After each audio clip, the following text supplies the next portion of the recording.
I remember once walking around here with my father.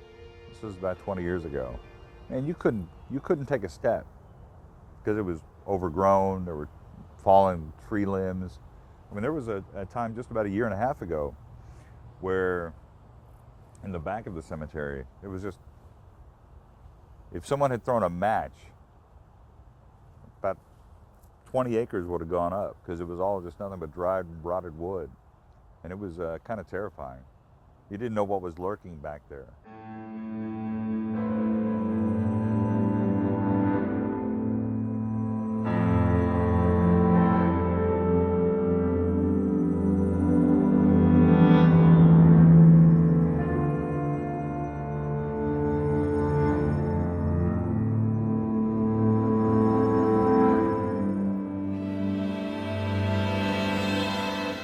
This was definitely a forgotten place, and there are a lot of forgotten people that I think even family members, may not know the full history on. So this is definitely, and forgotten in terms of just the neglect and the lack of care and just the shape that this place is in.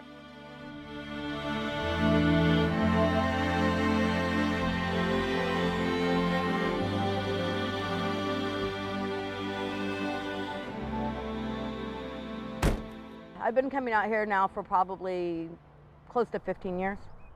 The first time I came out here, I was just incredibly saddened and disappointed. I came out looking for a family member, and having gone to so many other of the big cemeteries around Dallas that are so well maintained, and I mean, they're just, you can just walk through easily, there's no problem. Then you come out here and everything was overgrown. There was broken down equipment everywhere. There was, old trucks parked on tops of graves. It was bad. In the back corner, the fence had been at one point kind of pushed down, and people were just dumping like couches and old furniture, televisions, whatever they didn't want to get rid of themselves. And it was really disappointing to see how neglected the cemetery was, even with an acting board of trustees and a full-time maintenance person that lived on the grounds. I wish I could spend all my time cleaning stones, but there's so much more to do. There's so much more that needs to be done out here. You really wouldn't even know that you were walking in a cemetery, other than once in a while you'll see, you're like, why is that there? And you'll realize, oh, that's a headstone or a part of a headstone. Also very sad, made you want to go in there and clean, because when you come across these stones that nobody's seen in 20 or 30 years, it's sad. You think, this person, it'll say gone but not forgotten, and you're like, sorry buddy, but you were forgotten.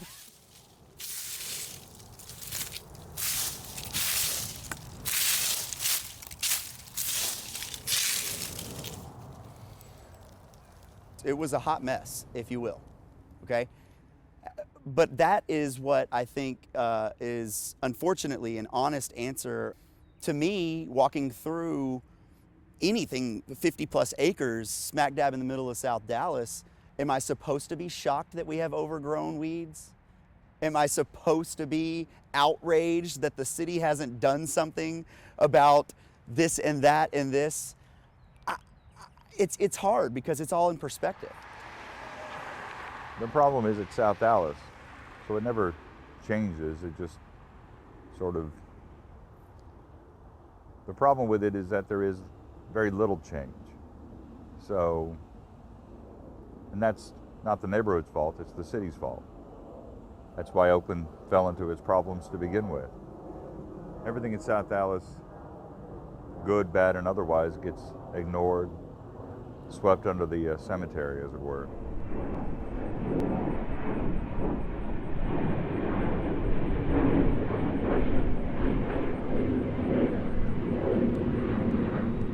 It kind of feels like even though you're in the middle of the city, you're not really in the middle of the city. Like once you're on this property, you kind of feel like you're just in the middle of your own little world.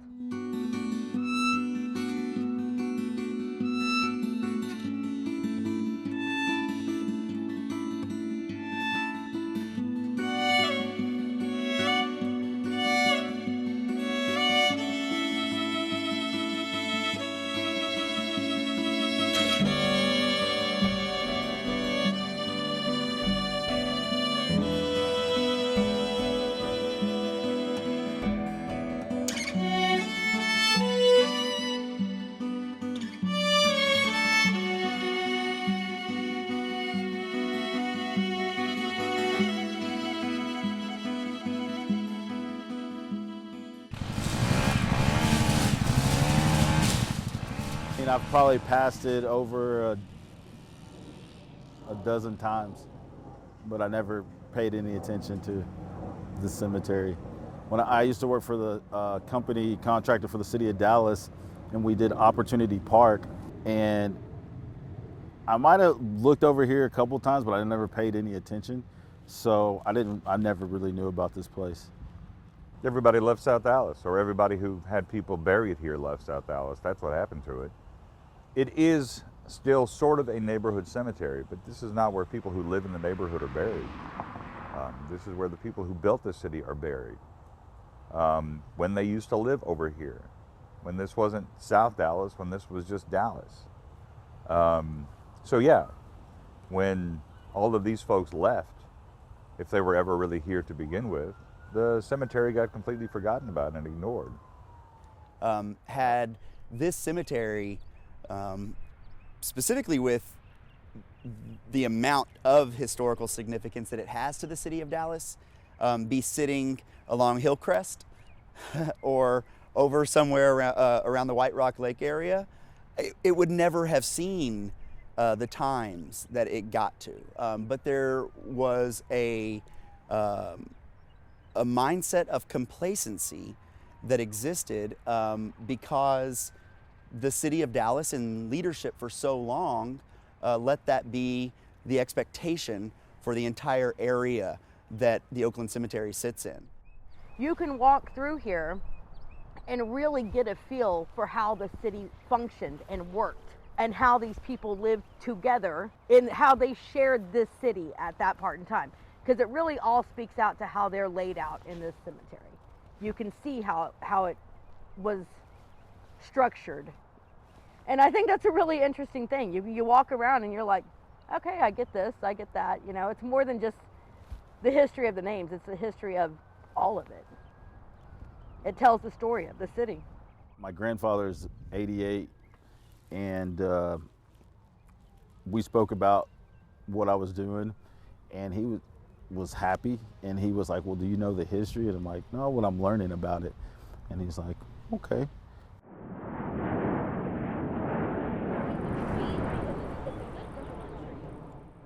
What's going on out here is we finally have a new board that is accountable and holding themselves accountable for the condition of the cemetery, which is something that the cemetery has been lacking for a very long time.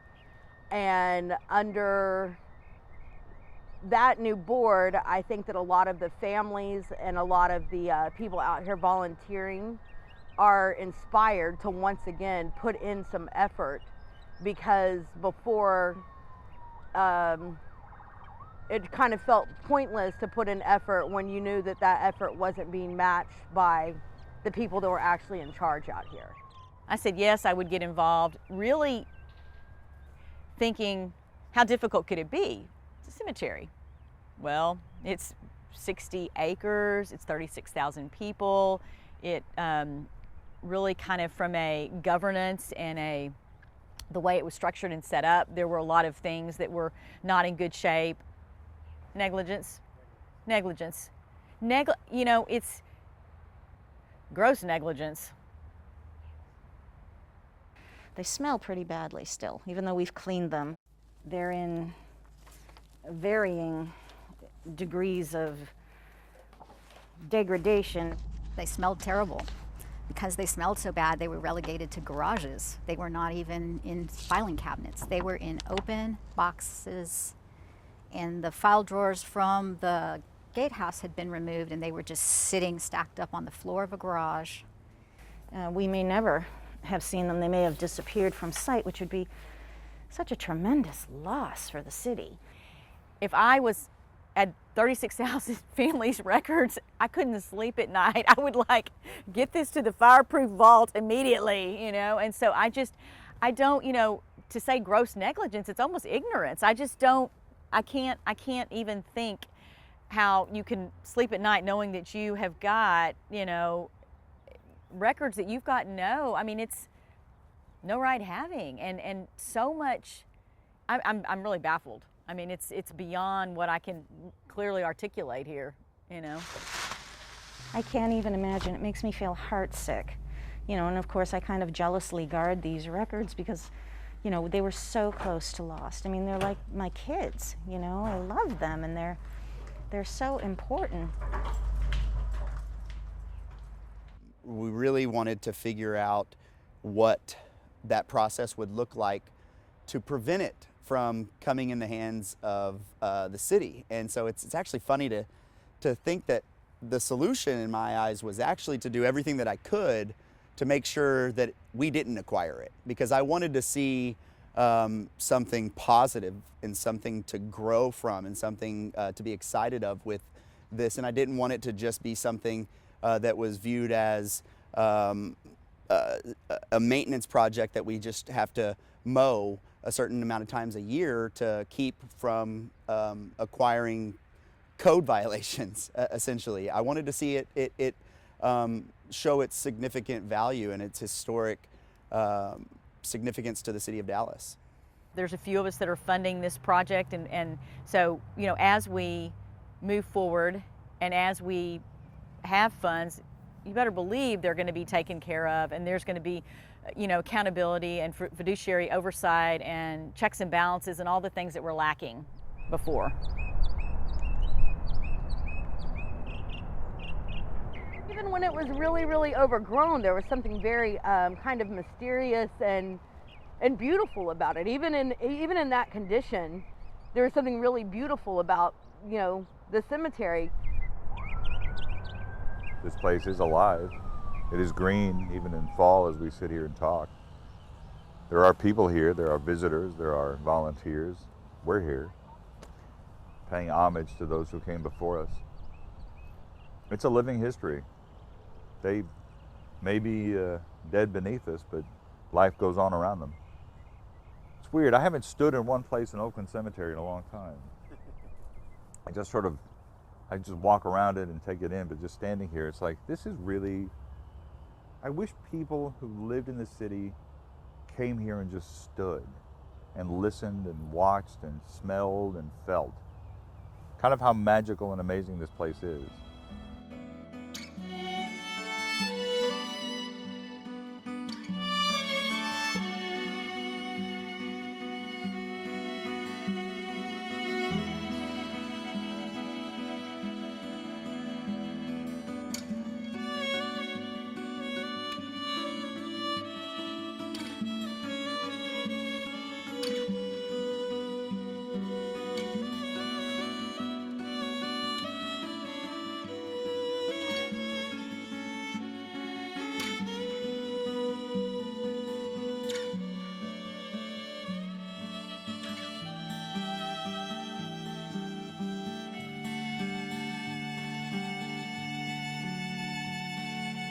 will say it looks as good as I've seen it in a very long time. It's nice. It's really, I know that there's an army of volunteers.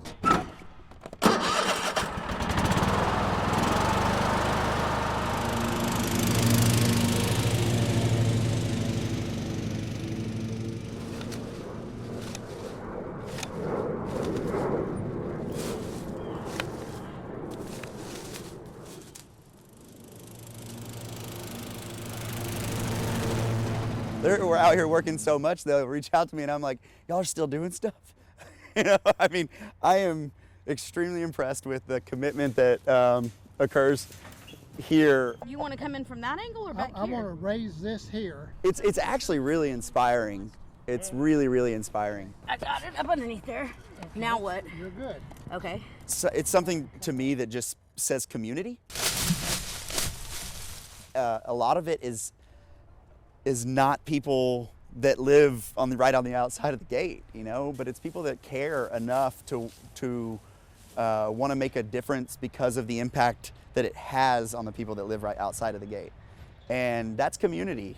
You're almost there. Okay. Is that right? This side needs to come back. Which side? This side. There right we go. Right there. Back where he belongs. Uh-huh. For another 50 years.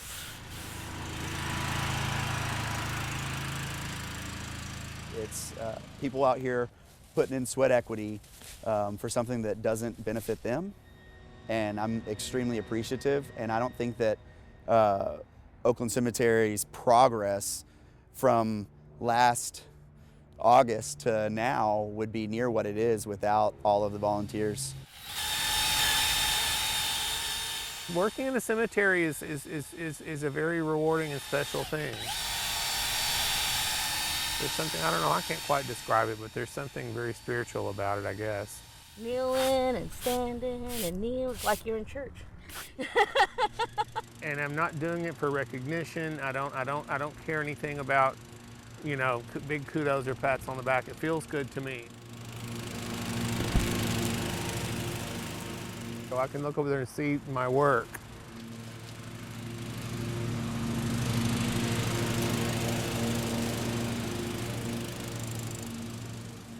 When it all comes down to it and they're in the ground, they're just a stone with a name. That's it. And we just take care of that. Like we're not here to care about whoever Riddle was. We're just here to care for the stone and care for the plot and care for the name and try to leave all the other politics out of it.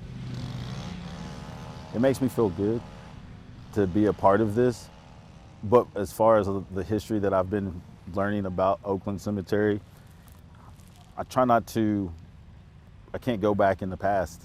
So I try to just stay in the present, and I'm glad that everybody on my crew is a different nationality. We were offered to do a job, and that's what we're here for. And I hope that we can make a change. And to be here, and you know, I mean, you got Confederacy buried here. You have different things that now have become a big issue in this time. But it doesn't bother me, you know, because I don't see color, I see people. I try very hard not to judge people that were alive 100 years ago based on today's standards of what we find acceptable and not acceptable. 120 years ago, what we might think now is just absolutely atrocious was just the socially accepted norm. If you were going to exist in this city, this is the way you were going to exist. I can't put that same criteria on them then that we have now. So I try real hard not to look at it and go, oh, well, you were definitely a KKK member. This is the great equalizer. This cemetery is a great equalizer. You've got people that were worth millions. You've got people that couldn't afford a headstone. It's so Dallas. It's so Dallas. I do believe that there is some irony there for sure. I also think there's a little bit of poetic justice to see that it is something now that can be an asset to that community. Something that was looked at as an infringement at one point, something that was looked at as an exclusionary piece of real estate is now something that can be inclusionary and something that can serve as an asset to all of the surrounding communities. Very similar history to its neighbor, Fair Park. It's in South Dallas. It's in a predominantly African American community. There are a lot of Hispanics. So it's the perfect, how we have continued to progress, starting with the way this was no different than it was all over the United States. So it is like, this is how it started and this is the evolutionary process. So it's cool to be able to see that in this cemetery. I mean, really the growth and the change and the diversity that has happened, that is alive and well here. That Oakland Cemetery just isn't who we were, but it is still who we are. This place doesn't discriminate. There are black folks here, there are white folks here, there's Santos Rodriguez and other Mexican Americans and other Hispanics who were born and raised here and killed here by Dallas police officers, in the case of Santos Rodriguez. There are tragedies here, there are heroic stories here, there are Confederates here, there are Highland Park developers, newspaper publishers. The entire city story going forward is told here if we just choose to at least acknowledge that we sometimes have to look a little backward. So I love this place. There are other cemeteries like this that have certainly pioneers and founders, whether it's downtown or Southeast Dallas or wherever. But this place is unique and special. There should be tourist buses that come here every day to tell about this person, that person. There should be field trips. Every school should have to come here. But we don't teach Dallas history, much less Texas history, so.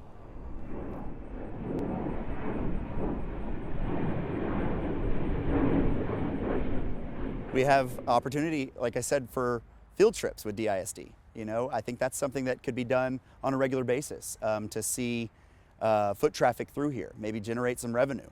I think that we have an opportunity to even have tours be done out here. There is the Oakland Cemetery that exists in Atlanta, and they have quite a similar history that we have, and they have tours there. They also, just about the entire month of October, program it for Halloween. We have an opportunity to program it for Halloween, Dia de los Muertos. We can use this as an asset and show really what it is. Thank you everybody for being here. This is such a beautiful landmark in the city of Dallas. It is our oldest cemetery, and it's nice to see so much support and care. So without further ado, let me get the show started. Happy to share this story, as I feel we should all honor our lost loved ones. I knew my fallen angel was alive and asking me for hope. I knew where she belonged, and it was in the heart of Babyland. I still look for signs of him in the wind and animals. If I see a happy butterfly with like dark coloring, I think, is that you? It's a beautiful day. It's time to leave somebody.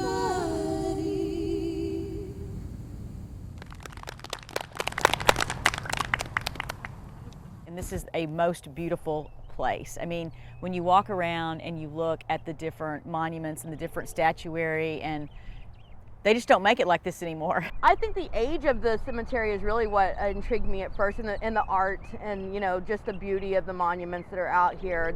It's not your typical perfectly manicured flat headstones. Everything looks the same. It's very, very big and beautiful and unique. It's just everywhere you turn, there's something else to kind of marvel at for a little bit. The first time that I came here, I remember walking around and looking at all of the names on the tombstones and seeing just the significance. I felt like I was driving around the city of Dallas and it was different street signs. That was telling to me. The architectural integrity of a lot of the pieces that exist out here just speaks volumes to the age. So then we'll take a picture of it and then add it to the Find a Grave monument so family can actually. My family was like, don't go out there, it's dangerous, it's terrible, you don't want to go to that cemetery. And then once I started coming out here, I couldn't stop. You know, it's just all the time we were out here. So we would mow and weed eat around my family and take care of my family, and then walk around and just spend hours just walking around looking at, you know, all the other stones and monuments and everything that's out here. What was cool in walking around here is to say that there's a little piece of pride, I think, that everybody, or pieces of every part of the city has, that exists right here in South Dallas. If someone were to spend as much time here as they could, looking up every name, every connection to the city, every connection to each other, they would have a pretty good understanding very quickly of how the city came together, how it often fell apart, and how it needed to do better all the time.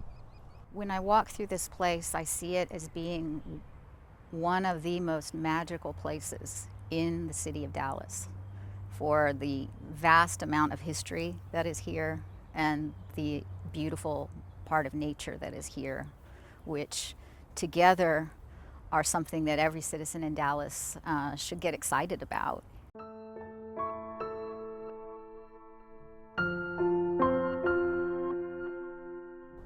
Every 15, 20 years there's a story about how Oakland needs help. Every 15, 20 years someone comes in and goes, I'm going to rescue this place. And every 15, 20 years somebody goes, what happened to the person that was going to rescue that place? I hope it's different this time. I have every reason to believe that it will be.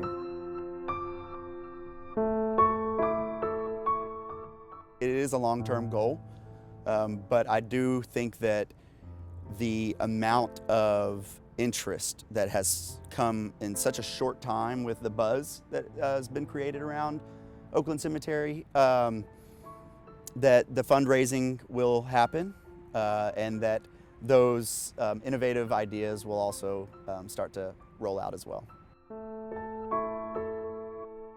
People take care of things they've got pride in, and there wasn't a lot of reasons to be proud of how this was, and that's hard to say because there are a lot of people that I know care, that have family out here, but it's like there was nothing to be proud of, and so, you know, the community wasn't proud of it. And so we need to make this right for the community and make this right for all the people that are buried here.